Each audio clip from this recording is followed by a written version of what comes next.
Welcome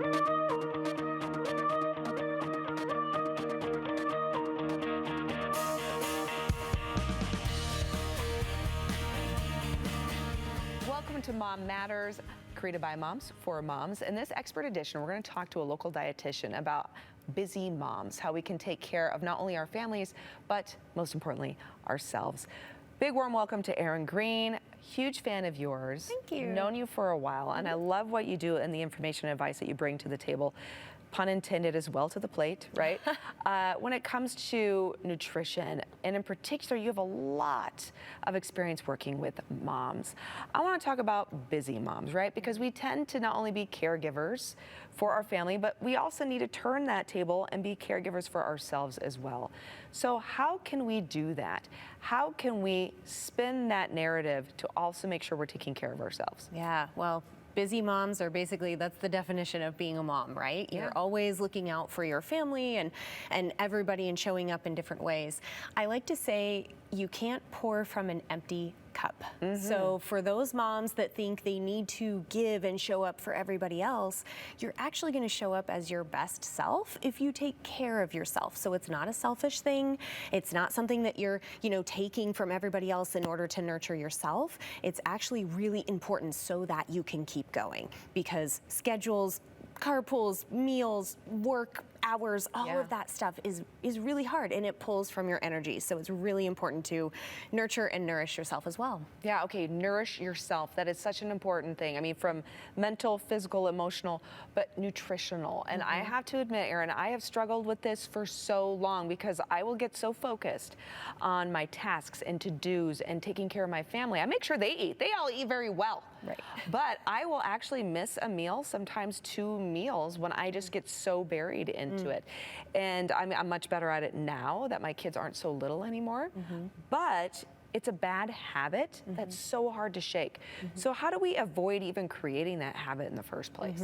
So I hear from a lot of people that say, well, I'm not even hungry until later in the day or in the evening. Or you don't even stop to listen to your body to find out that you really are hungry. You're exactly right. And so part of this is recognizing, take a look at if you have little kids, preschool or toddler age even, they're usually ready to eat every few hours. That's a pretty good scope for us to also kind of listen to our bodies. Every 3 to 4 hours, I tell adults, all adults, but especially busy moms, check in with yourself. Take snacks with you in the car or to work or wherever you're running around. Make sure that you have, some shortcuts for nourishing snacks. I love when people take like cans of vegetable juice or fruit juice with them, maybe individual packs of, nuts and fruit, things like that. And sit down with your kids to eat. Children will learn from watching their parents. It's actually a really important part of feeding development for them to sit down and observe what's going on in their feeding environment. So if you're that busy mom that like prepares the food for everybody and then is off to the kitchen doing the next thing or tapping on the computer to get something done in a time crunch. That would be me. Yeah. It's really important to even take like 10, 15 minutes to sit down, have a little conversation, model healthful eating and taking care of yourself. Yes, and take a breath. Just give yourself a little reset.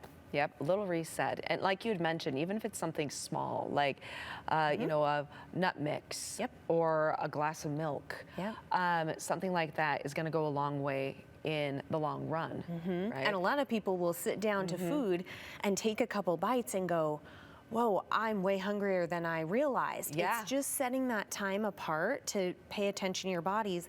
And this is really important for kids. All moms I meet want healthy children, and they want their children to eat a variety of foods and to grow and just be healthy. So if you can model that behavior and have those conversations with your child about, my tummy is really hungry, or, I've had enough to eat, I can tell I'm full, and talk about bodies and body signaling with your children, that's actually another very helpful part of good nutrition.